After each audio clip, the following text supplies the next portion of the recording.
नमस्कार जी। हाँ नमस्कार सत साहिब जी। सर क्या नाम है आपका? मेरा नाम रामचंद्र यादव औंधरी सूबेदार मेजर से रिटायर हूँ।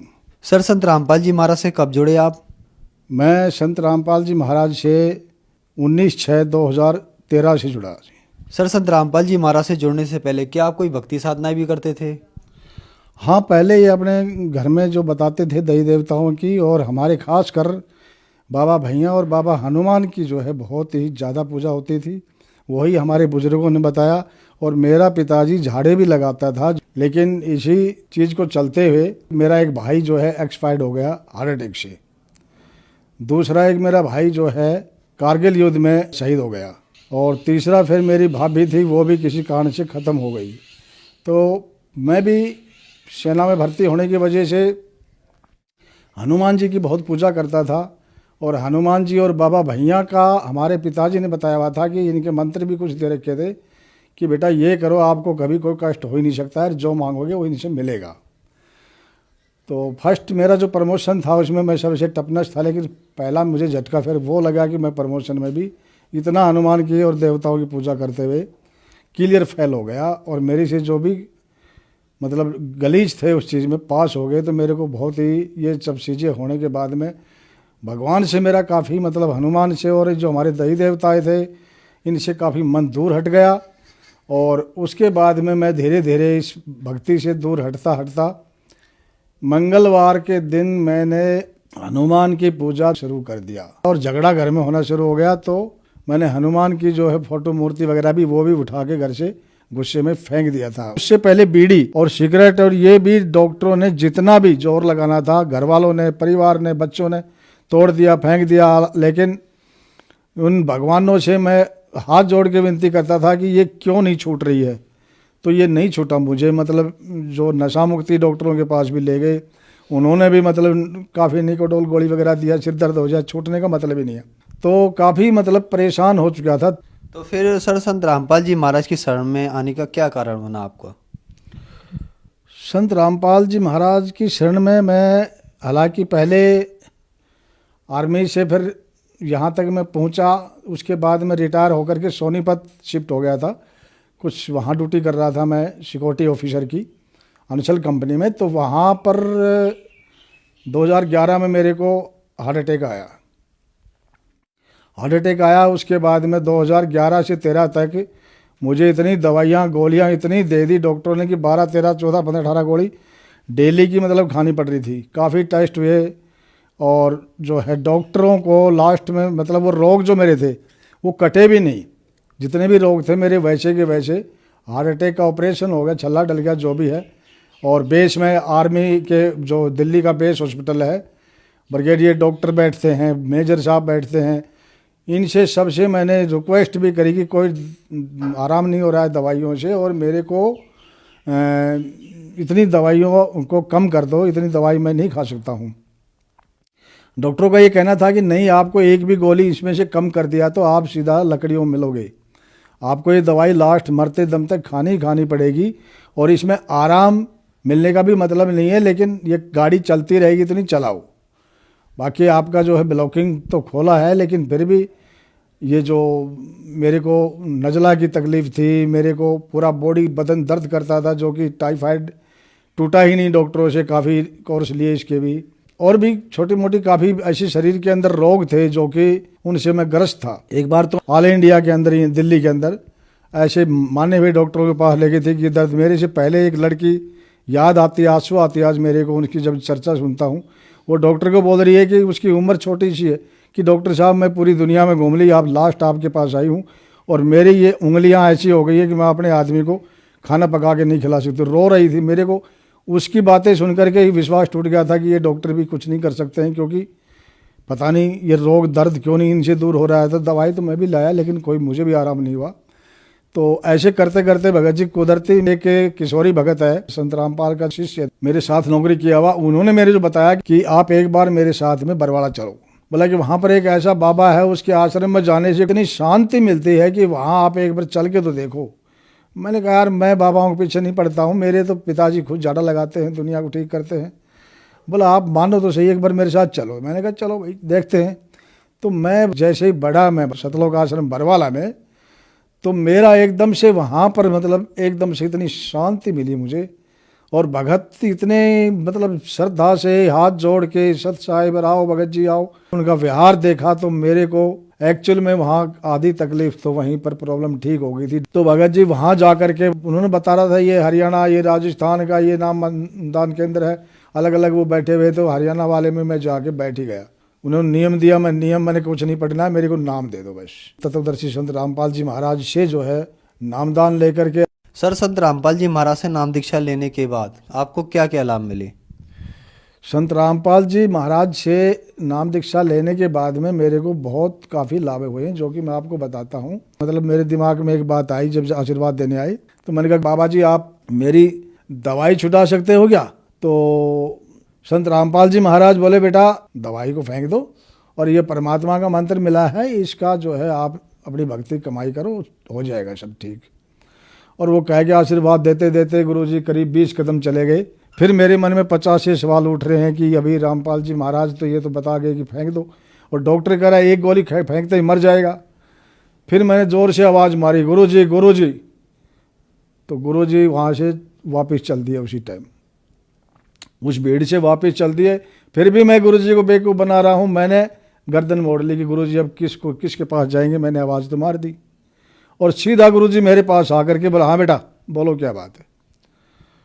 मैंने कहा गुरुजी आपने मतलब दवाई फेंकने के लिए तो कह दिया, लेकिन आप ये तो पूछ लो मेरी कितनी बीमारियां हैं और कितनी मतलब खतरनाक दवाइयां हैं, जो कि एक गोली बंद करते ही मेरे को मर जाने के लिए डॉक्टर ने बोला है कि मर जाएगा, और आप कह रहे हो दवाई फेंक दो। फिर हंस करके गुरुजी बोला बेटा फेंक दे, यकीन कर आप नहीं मानते हो तो 1 महीना खा लेना, उसके बाद फेंक देना, जाओ हो जाओगे ठीक, कोई बात नहीं, परमात्मा सब ठीक करेंगे। गुरुजी फिर कह के चले गए। तो भगत कह भी रहे थे कि भाई भगत बताते हैं कि वचन पे डट के देखो, फिर आप देखो इसकी। वहाँ से वापस आए, उसके बाद उन भगतों ने वो हलवा का प्रसाद देने के लिए और भंडारे के लिए बोला, तो मैंने कहा नहीं मैं चिकनाई वगैरह कुछ नहीं खाता हूँ, मेरे को डॉक्टर ने बोला। और भगत जी वहाँ के ऐसे बोला भगत जी रोग इसी में कटा का, आप जल्दी ये प्रसाद लो, भगत जी मानो ये प्रसाद ले लो आप। उन्होंने इतना प्रसाद दे दिया, हलवा घी में तर। फिर भंडारे में जाके रोटी में मुश्किल से 1 आध खाता था घर पे, वहाँ 3-4 रोटी और चावल और खा लिया। मैंने कहा देख ही जाएगी जो कुछ होगा, आज चिकनाई खा लेता हूँ। भगत जी वो दिन है, आज का दिन है। मैंने गोली 1 साल तक हालांकि फेंकी नहीं। मैं ड्यूटी करता था सिक्योरिटी ऑफिसर हंसल कंपनी में, मेरे पास में काफ़ी सिक्योरिटी गार्ड भी थे, हंसल कंपनी भी पूरी जानती है। तो वो दवाई लेके तैयार खड़े रहते थे, पानी वानी की, साहब दवाई ले लो आप जो है टाइम टू टाइम। मैंने उनको बोल रखा था भाई याद दिलाते रहो, मैं 3-4 टाइम में ही दवाइयाँ लेता हूँ। तो वो कहने लगे आप दवाई नहीं ले रहे हो साहब, दवाई ले लो। मैंने कहा नहीं दवाई अब मैं नहीं लूँगा। बोला तो आप तो बड़े खतरनाक काम करके आए हो, पहले ही आपने बता रखा था मर जाऊँगा, दवाई पक्का टाइम से लेनी है। मैंने कहा मैं अभी संत रामपाल जी महाराज से नाम दीक्षा ले ली, उन्होंने मना कर दिया है, मैं अभी दवाई नहीं खाऊँगा। तो आपको यकीन नहीं होगा सर जी कि मेरे को कमाल की बात होगी, रोग कटने शुरू हो गए, सारे के सारे रोग ऐसे कट गए। और मैं यकीन, परमात्मा है, मैं यकीन नहीं कर रहा इतना नालायक कि पता नहीं कब हो जाए, क्या बीमारी हो जाए। डॉक्टर बोला एटी टाइम जेब में गोली रखना, इसलिए मैं एक साथ रखता था, लेकिन मैंने खाया नहीं। और बेस के अंदर आर्मी RR हॉस्पिटल के अंदर इतने मेरे साथ के जेसीओज एंड और जितने भी जाते हैं वो भी अगर आज सुनते हों इस टीवी के माध्यम से, तो मैं ये कहना चाहता हूँ कि ये जो संत रामपाल जी महाराज है, ये बिल्कुल रोग को भी काटते हैं और दवाई भी छुटवा देते हैं, बिल्कुल बिना दवाई के रोग काट सकते हैं। तो वो क्या हो सकता है सोच सकते हो। तो उसके बाद में भगत जी मैंने दवाई तो नहीं खाई, लेकिन तब तक ये बरवाला कांड हो गया। बरवाला कांड जब हुआ तो उसमें मेरे को फिर इतनी दृढ़ता आ गई कि मैंने पक्का भरोसा हो गया। उसके बाद मैंने दवाई निकाल के फेंकी थी 1 साल 1.5 साल बाद, तब तक दवाई फेंकी नहीं थी क्योंकि विश्वास नहीं हो रहा था। लेकिन मैं ऐसा हो गया था कि PPT जैसे फौज में कहते 5 किलोमीटर की दौड़ वो निकालने लग गया था मैं। उस समय मेरे फेफड़े वगैरह कैसे ठीक हो गई। इससे बड़ा चमत्कार कोई कर ही नहीं सकता है। अगर कोई है डॉक्टर ऐसा कोई करने वाला, जो कि मेरा टाइफाइड का इतना दर्द बॉडी का सारा गायब, जो कि 3-3 आदमियों से मैं गवाता था ऊपर चढ़ के बॉडी को, तब जा करके मेरे को थोड़ी राहत मिलती थी। और ये जो अटैक का, ब्लॉकेज का और उसके बाद में नजला का तो ये अपने आप ही पता नहीं कैसे चला गया। कुछ एक बर्फ़ से मेरी उंगली कट जाती थी पैर की, और वो 28 साल में नौकरी करते करते कटती रही। कारगिल के अंदर जब बर्फ़ के अंदर हम ड्यूटी करते थे तो वहाँ की कटी हुई बर्फ़ से, और सभी की मेरे साथ वालों की तकरीबन ये बोलते थे कि भाई ये डॉक्टर की पैर भी कट जाएगा, इसको कटवा लो। लेकिन पता नहीं उस समय ये कट जाती थी, ठीक हो जाती थी। ऐसे करते करते मैं रिटायर आ गया। मैंने सोचा चलो घर में खुले चप्पल में रहूँगा तो ठीक हो जाएगा। यहाँ पर भी वही हालत, वो भी संत रामपाल जी महाराज से नाम लेने के बाद में वो उंगली, अभी यही नहीं पता कौन सी पैर की कटी हुई थी, उस दिन के बाद में वो बिल्कुल ठीक है। जो कि उनसे पैर में पूरे में बर्फ़ लग चढ़ के पैर भी कट जाते हैं। ये संत रामपाल जी महाराज जो हैं ये तत्वदर्शी संत हैं। इनके पास में वो प्रमाणित शक्ति है। एक्चुअल में भगवान जो फायदे दे सकते हैं वो सारे फायदे तत्वदर्शी संत रामपाल जी महाराज से मिले हैं मुझे। और दूसरा नशा भी उस दिन के बाद में, जबकि बच्चों से कसमें हो जाती थी, वादे हो जाते थे, तोड़ के फेंक देता था मैं, लेकिन सुबह उठते ही उसको उठा के फिर पी लेता था। मैं अपने आप को कोसता था, रोता था कि यार मेरे साथ ये भगवान ये हो क्या रहा है। मैं कसमें खा ली बच्चों की, फिर ये काम कर रहा हूँ, लेकिन नहीं छूटती। और बंदी छोड़ सतगुरु रामपाल जी महाराज से नाम दीक्षा लेने के बाद में, तब से मैंने दारू बीड़ी सब घर से निकाल के फेंक दी थी। जी कई क्वालिटी की रमें रखी हुई थी मेरे पास में, हर क्वालिटी की मैं लेता था, निकाल के सब घर से आउट कर दी। उस दिन के बाद मैंने आर्मी का कोटा लेना बंद कर दिया, बिल्कुल दारू का। मांगते हैं, मैंने कहा नहीं, बिल्कुल मैंने कैंसिल कर दिया, तो कर दिया, लाऊंगा नहीं, न किसी को दूंगा। तो ये भगत जी फायदे बहुत हुए हैं मेरे को। बंदी छोड़ सतगुरु रामपाल जी महाराज की मैं गुण नहीं गा सकता हूँ, इतने फायदे मुझे मिले हैं। सर, संत रामपाल जी महाराज से नाम दीक्षा लेने के बाद आपको बहुत सारे फायदे हुए, बहुत सारे लाभ हुए। आपने बताया कि अगर आप एक गोली भी नहीं खाओगे तो आपकी मृत्यु हो सकती है, लेकिन संत रामपाल जी महाराज से नाम दीक्षा लेने के बाद आपके साथ बहुत अद्भुत चमत्कार हुआ। आज आप 5 किलोमीटर की दौड़ तक निकाल देते हैं, बहुत बड़ी बात है। तो कुछ लोग ये कहते हैं कि संत रामपाल जी महाराज से उनके श्रद्धालु अंधश्रद्धा के तहत जुड़ते हैं, तो क्या आप भी संत रामपाल जी महाराज से अंधश्रद्धा के तहत जुड़े थे? भगत जी, अंधश्रद्धा हमको लगती थी पहले, जब मेरे को कह रहे थे कि संत रामपाल के आश्रम में चलो, तब तक लगती थी। लेकिन नाम दीक्षा लेने के बाद में और ये फायदे होने के बाद में तो अंधश्रद्धा भक्ति नहीं है। एक्चुअल में फिर हमने ज्ञान भी पढ़ा। गीता तो कोई देखते भी नहीं थे, हम देखते भी तो हाथ लगा के उसको माथे से लगा के चुचकार लेते थे। सर, जो श्रद्धालु आज आपको देख रहे हैं, खास करके अपने फौजी भाइयों के लिए आप क्या कहना चाहते हैं? मैं फौजी भाइयों के लिए ये कहना चाहता हूँ कि जो भी फौज के अंदर ड्यूटी कर रहे हैं, रिटायरमेंट आ गए हैं, और जितने भी ये अपने आर्मी हॉस्पिटलों से दवाई ले लेके खा रहे हैं, इनसे कोई फ़ायदा होने वाला नहीं है। और ये जितना भी विरोध करते हैं संत रामपाल जी महाराज की बुकों का लेने से या उनका ज्ञान को पढ़ने से, सत्संग देखने से, वो हाथ जोड़ के विनती है कि एक बार उसको देखो तो सही पढ़ करके। एक बार अगर एक बुक भी पढ़ लिया, जिंदगी राह या ज्ञान गंगा या सत्संग भी कंप्लीट 1 महीने भी देख लिया, 1-1 घंटा, तो ये बहुत ही फायदे वाली चीज़ है। और ये नाम मंत्र लेने के बाद में ये डॉक्टरों को चक्कर सब काटने बंद हो जाएंगे। और डॉक्टरों के पास में, ठीक है, एक टैबलेट से हमारे भी फायदे होते थे पहले, डॉक्टर ऐसी बात नहीं है, डॉक्टर दवाई देते काम करती है, लेकिन अब ये समय ऐसा आ गया है कि कितना भी इलाज कर लो, डॉक्टर की दवाई काम ही नहीं कर रही है, और कि एक टैबलेट काम करती थी।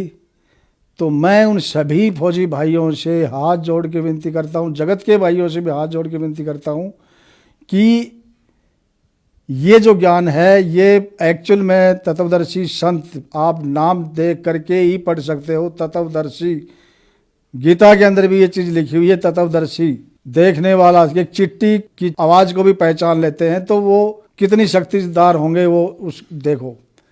तो मेहरबानी करके ना मैं विनती करता हूँ कि संत रामपाल जी महाराज के ज्ञान को समझो, उनके किताबों को पढ़ो, उनके सत्संग डेली आते हैं टीवियों पे, देखो। साधना टीवी पे 7:30 से 8:30 आता है डेली।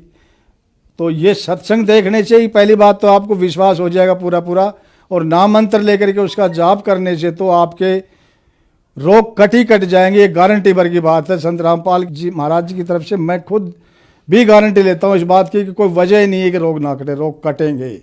सर, संत रामपाल जी महाराज से नाम दीक्षा कैसे प्राप्त की जा सकती है? तत्वदर्शी संत गुरु रामपाल जी महाराज से नाम दीक्षा लेना बहुत आसान है। आजकल तकरीबन हर स्टेट में, हर डिस्ट्रिक्ट में संत रामपाल जी महाराज के नामदान केंद्र खुले हुए हैं और गांव-गांव में बुकें जारी हैं। संत रामपाल जी महाराज के सत्संग आ रहा है, सत्संग के ऊपर भी नंबर की पट्टी आ रही है, उन पर फ़ोन करके और उन नंबरों से पता कर सकते हैं। नज़दीक से नज़दीक नामदान केंद्र का आपको पता चल जाएगा, वहाँ पर आपको संत रामपाल जी महाराज से नाम दीक्षा ले सकते हो और अपना कल्याण करा सकते हो। धन्यवाद सर। सत